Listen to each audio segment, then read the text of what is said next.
Hey everyone, welcome to day 3 of our online mental health festival called HEAL. Help elevate awareness and learning. And I'm so grateful because I can't wait to introduce you to my very good friends today, Dr. Ayman and Tana. They are both phenomenal. They're an incredible power couple and I can't wait to speak to them in a short moment. So I'm just looking out for when they are live. Here we go. This is great. Dr. Daniel Ayman and Tana, excited to see you both. Excited to have you here. It's connecting. Here we go. Hey, how's it going? Hi, Jay. Hi, Jay. I'm so happy to see you both. Thank you so much for tuning in. How are you? Oh, thanks for having us. We Yeah. are awesome and happy to hang out with you. Yeah, I love having you here. And I'm so glad that my audience is going to get to tap into both of your geniuses and your mind today and all your great insight and advice. So this is day 3 of our online mental health festival. And I want to hear from both of you about your incredible insights. And I want to start with you, Dr. Ayman, based on something we talked about in my podcast. And I remember you redefining our challenge as not being mental health, but brain health. And when you shared this with me, this was truly unique, something I'd never heard before. And I'd love for you to share that with everyone who's listening and watching today. Well, thank you so much. I have in your book, The End of Mental Illness, where I argue, I've been a psychiatrist almost 40 years, and I've always hated the term mental illness because it shames people. When you call someone mental, that's not a good thing. It's stigmatizing. And then about 30 years ago, I started looking at the brain and I realized most psychiatric problems are not mental health issues at all. Rather, they are brain health issues. And this one idea just changes everything. Get your brain right and your mind will follow. And very few psychiatrists, psychologists ever talk about brain health. You need to eat right. You need to exercise. You need to take your supplements. Because if the hardware of your soul, your brain, is not right, it won't run the software program. That's incredible. Truly, every time I hear you say that, I'm like, oh gosh, I need to start focusing on my brain more. So it's a great reminder for all of us. And I would encourage everyone to go and get a copy of The End of Mental Illness to get that beginning journey of where to start and any of Dr. Ayman's work. But Tana, you obviously have just recently or about to release this incredible book called The Relentless Courage of a Scared Child. And I haven't had an opportunity to sit with the book yet. And I'm excited. I know we're going to figure out how to get you on the podcast and have a conversation in deeper. I'd love to do that. But Thank tell me you. about this. I love the title and I love the cover. I have it here, and every time I look at the cover, it's captivating. It's captivating because it kind of just brings me into that feeling of being a scared child. And I think all of us are carrying around a scared child inside of us. So tell me what that title means to you and how that connects with mental health. So I grew up in a very chaotic environment, as did so many of us. Very chaotic, lots of trauma, lots of addiction, lots of mental illness, or what we call mental challenges. And as a result, out of my own survival, I learned to build walls, isolate, pull away from people, disconnect. And, if you don't want to reconnect with people and you don't want to have, or if you want to stay disconnected, here's just a little tip, FYI, don't marry a psychiatrist who wants to fix everybody. So Daniel's always nudged me to reconnect and be curious instead of furious. It's like, why did they behave that way? Maybe it's not all just about willpower. Did they have a head injury? We look at mental health through 4 circles: biological, how is your body functioning? Psychological, your mind; spiritual, what is your meaning and purpose? And social, who are you connected to? Because people are contagious. And when I started thinking about my family through that lens, it was uncomfortable because I really wanted to stay disconnected and distant from all that chaos. But then all of a sudden I felt this level of responsibility. And I love the word responsibility because it means the ability to respond. It doesn't mean taking blame. It means the ability to respond. Wow. So writing my story was one of the most powerful things I could do. It really was uncomfortable, but gave me the opportunity to see some of the chaos and some of the trauma through an adult lens and just heal and see that many of these people were doing the best they could with what they had, because it was pretty crazy growing Well, and up. it's not only beautifully written, it's fun, it's funny, it's disturbing. You know, to just talk about, one of my favorite stories in the book is how she disconnected from her dad, who was a pastor who embezzled from the church and cheated on, I mean, it was just not good. And she had pushed him away. But when we first dated, he had just been diagnosed with Alzheimer's disease. And I'm like, well, I have to see him. And I'm like, no, this is like Jerry Springer material. We're not bringing him into my life. And I found through imaging that he didn't have Alzheimer's disease. He had something called pseudo dementia, which is severe depression that masquerades as Alzheimer's disease. And over the next 6 months, he went from being a recluse to someone who was giving all-day seminars at the church. And even though he died 5 years later, it had nothing to do with his mind. He died with a very clear mind in Tana's arms. With me praying for him. And I realized in that moment, one of the big lessons in my book, one of the big overarching themes is sometimes you're called to do something that you don't want to do. And you don't realize that the help might be for someone else, but the healing is for you. So don't rob yourself of those opportunities to heal by helping someone else, even when it's uncomfortable. That's a really interesting perspective. And I love that redefinition of the word responsibility. I've never, ever heard that. I've never thought of it like that. The ability to respond, not taking blame, not feeling guilty, not saying now I have to sort this out, but just actually saying, well, let me find the ability to respond. I think that's incredible. Now, Dr. Ayman, I know I was speaking to your team and they shared these incredible statistics with me from your work. You know, this is what they shared. Every 14 minutes, someone commits suicide in the United States. Every 8 minutes, someone dies of a drug overdose. And according to a large epidemiological study, 51% of the US population will struggle with a mental health issue at some point in their lives. Where do we start? Because I think looking at those stats, we all know someone or know of someone who's going through this right now, even if it's not ourselves. Where do we start? What's step one? And I'd love to hear from both of you and both of your unique approaches as to how you think people need to start. Well, those statistics are actually from before the pandemic. So before March, 8% of the population struggled with significant depression, which has been creeping up over the last decades. In September, it was 27%, just with depression. So the mental health challenges have skyrocketed. I have never seen suicide at this level, the level of hopelessness. And when the pandemic started for me, it was actually March 10th. The end of mental illness had just come out. I had a trip. I was going to be in a special show in New York, and that got canceled. And that night, I wrote down, mental hygiene is just as important as washing your hands. So where we all start, the end of mental illness will begin with a revolution in brain health. That we see this organ, I'm in a new docuseries with Justin Bieber called Seasons, and he came out. I've been his doctor for a long time. And I love Justin, but like many celebrities, sometimes he'd do what I'd say and often he wouldn't.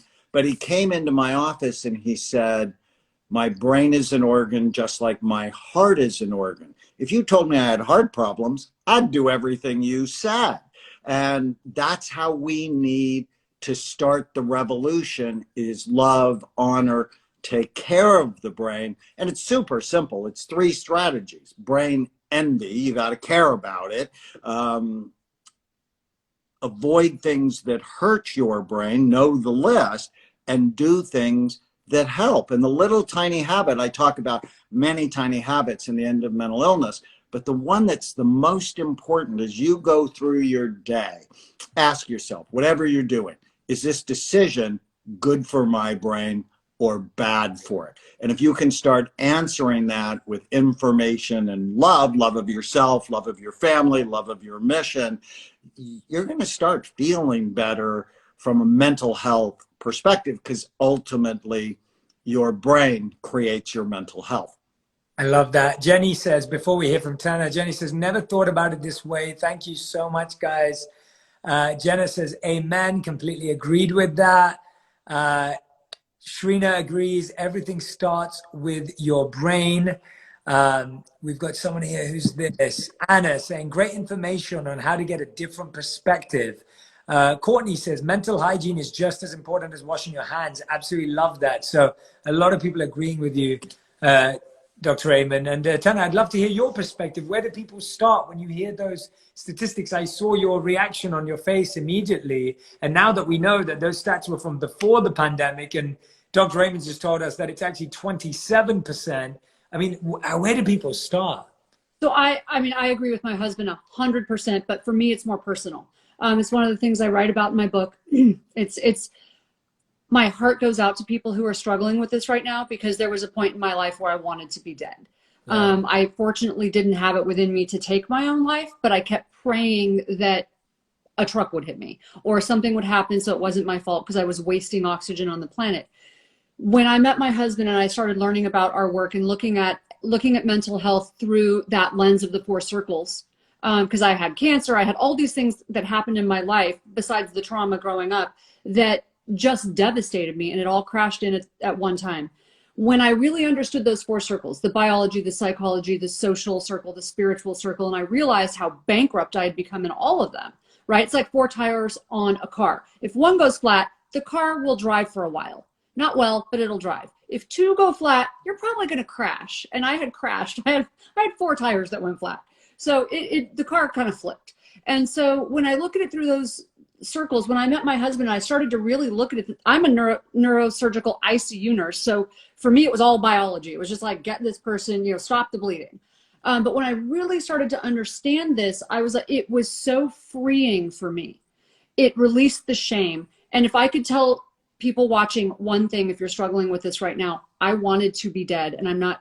It's the worst time in my life. It was a pain like nothing I've ever experienced. I wanted to rip my skin off, only I couldn't get away from the pain. It's not like a toothache where you can take a pill. It's something you can't escape.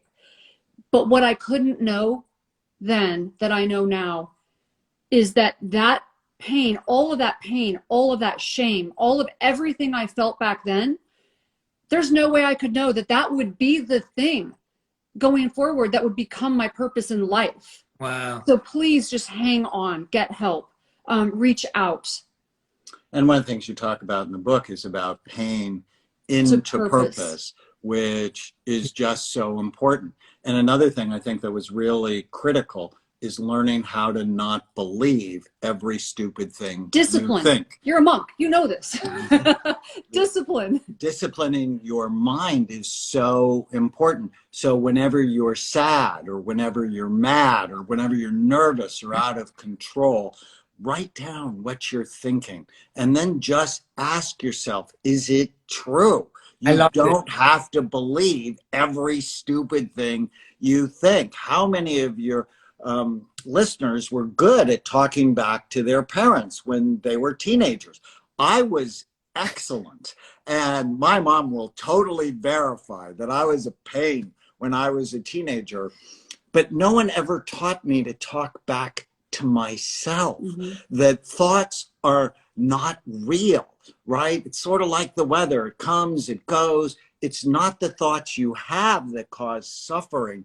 It's the thoughts you attach to. It's the ones you let stick around. And so, yes, get your brain right, but then you have to program it properly. And where you bring your attention always determines how you feel.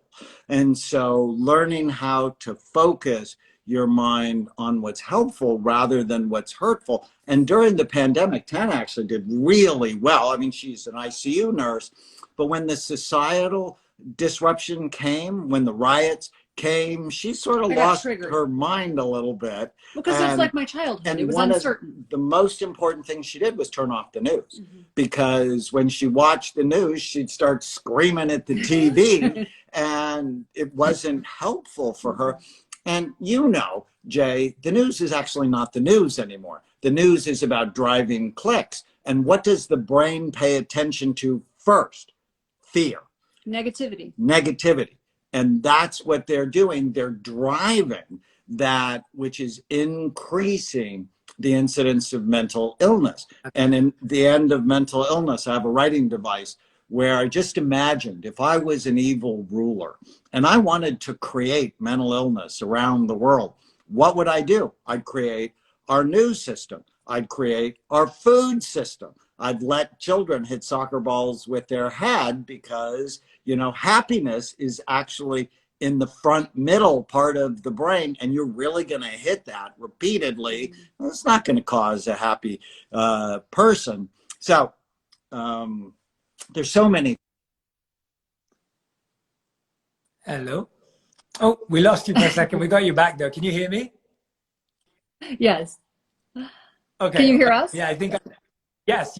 I think I heard the last thing that Dr. Ayman said. But yeah, that's everything that you just shared there. It makes so much sense, and I hope everyone who's listening or watching right now, I hope you're taking this in. And I'm seeing a few of your comments. The Conscious Way Out says, I quit watching the news. Perfect says, so true. News is the biggest stress ever. Yeah, it's crazy how many people I speak to. And I ask them, so when you're working at home, what's going on in the background? Like, tell me what else is around you, people that I'm coaching. And they'll say, yeah, I have the news on in the background. And I'm like, that's exactly why. Yes. Like, you the background. Yep. But that cognitive load is just crazy. So I'm reading more comments. So many people agreeing with all of you. Jenna says, absolutely, yes. This live footage is so affirming and confirming. Thank you so much. Who else? I'm seeing, I want to read some more of your comments. So I'm seeing a lot of people agreeing. Oh, where was this one? There's a really good one here. I'm trying to find. Oh yeah, Michelle says, this is so good. Thank you to the person. Thank you to all of you who are on this, who's sharing this with me. Tana, tell us, I want to hear from you how you had the courage to, you know, you just shared earlier, you know, like the tip of the iceberg of some of the trauma and the challenges that you've been through in life. And I look forward to really going deep with you. But how did you have the courage to face that scared child or to reconnect with that scared child? Because I feel like for so many people, it's so much easier to try and forget or try to push it away. And it's so much easier to try and hope that no one ever knows it happened and we kind of ignore it or suppress it. How do you really confront that? It was actually an epiphany. It wasn't necessarily my choice, I suppose you would say. Again, I'm nudged to do a lot of things by my partner sitting next to me. But I was the queen of building the facade, the wall, you know, making people think I had it all together. And inside, I wasn't. I was feeling pretty broken. But I finally started the journey of healing, but I didn't realize how judgmental I was. I didn't realize how much I still was disconnected from my past. Even though I felt like I was personally starting to heal some of the brokenness, that was still a big issue. I was disconnected, didn't want to get involved with people from my past, and I was very judgmental and didn't even realize it. And I started to do a program at the Salvation Army with some people with addiction, one of the largest inpatient addiction treatment centers that they have. It was 186 beds. I was asked to help transform their food. And so I thought, yeah, I can deal with the menu. And then she said, no, I want you to work with the people. And I'm like, no, I can't work with the people. And I started wrestling with this. And Daniel's like, why can't you do this, honey? And I'm like, God just called the wrong person this time. I'm sorry, I can't do this. And he looked at me and he said, God called the perfect person. And I was stunned and I started to cry. And I realized in that moment how judgmental I was. And I'm standing on stage and I don't like these people. I just don't like them. But I'd done a lot of work with Byron Katie and at that point, and really some work on myself about judge your neighbor. And it's really powerful. And all of a sudden it struck me that I was judging them, that I was literally looking down from a stage at these people and they were seeing exactly what I wanted them to see. This perfect facade. They weren't seeing me. They weren't seeing the truth. And it just was a moment that mask was stripped away. And I felt this epiphany that if I could help one person in that room, that would be one less scared child in the world. Mm-hmm. If one less little girl that felt like an afterthought, one less little boy that felt like he had to hide because it felt safer. And it just struck me that at one point in our lives, we were all the same. At one point, we were just all scared children. And I don't know why some turned right and some turned left. That's above my pay grade.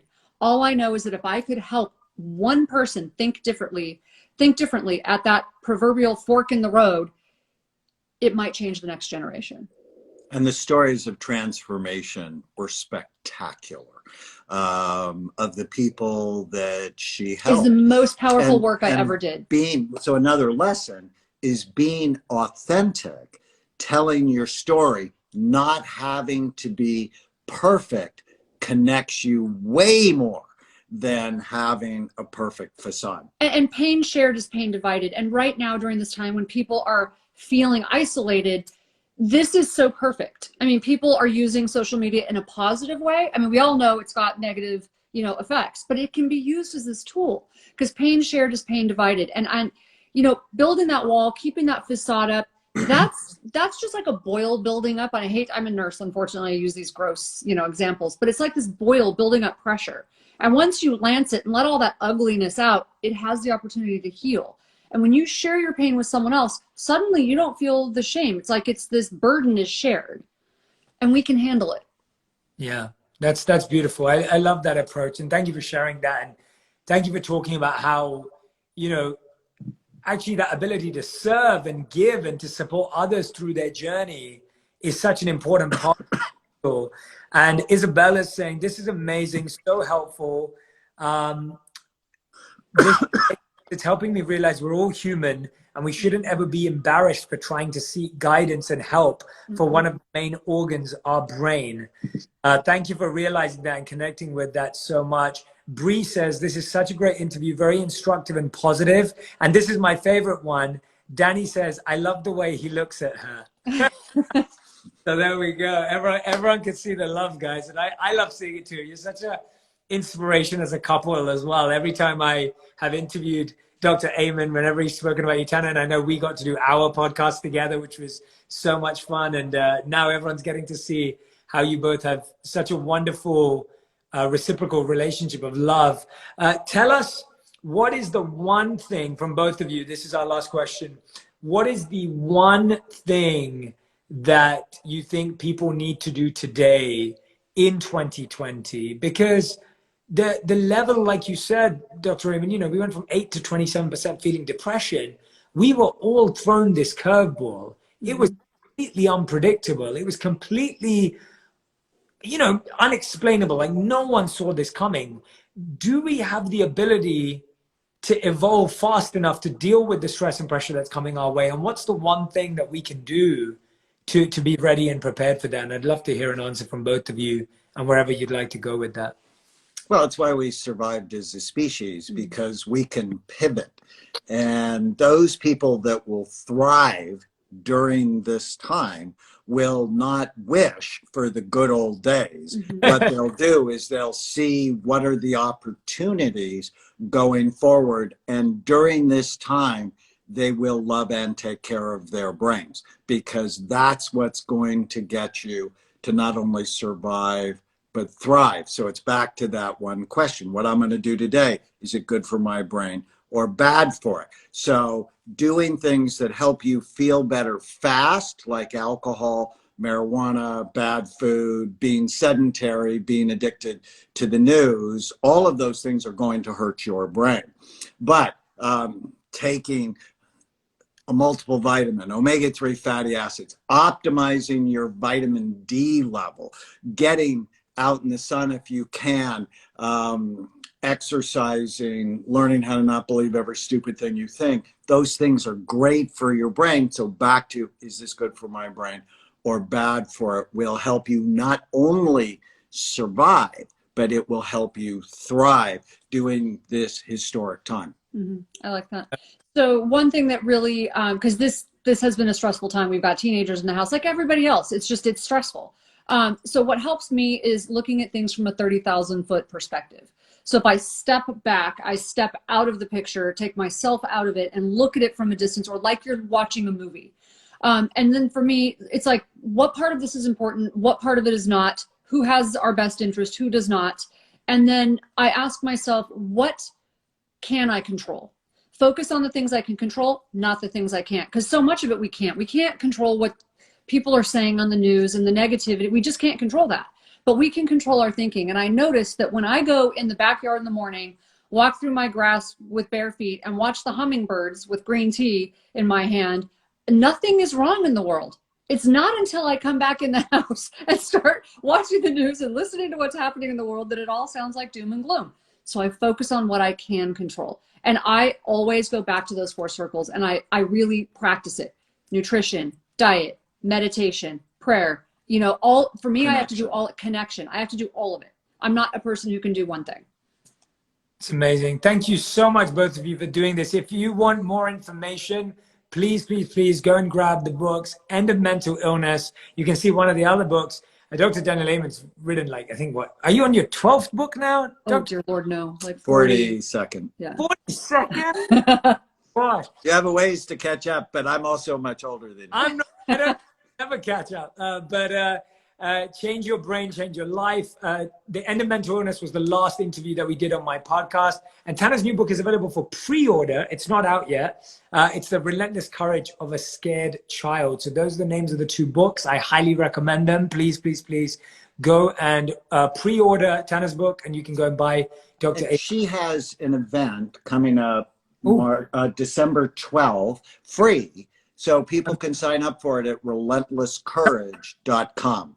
Tell me the website. Say that again, Dr. Relentlesscourage.com. Amazing. I'm just putting that in the Relentless Courage. I'm putting in the comments. Oh, thank you so much. Courage.com. Okay, everyone, I'm just going to pin this to the top of the comments. Sorry, it's the bottom of the comments. You can see it right. Oh, I can't put my hand down. Tana can put her hands down there. You can see it. Relentlesscourage.com. It's right there. So go and click on that and sign up. What date was that again, Dr. Ayman? Can you remind us? December 12th.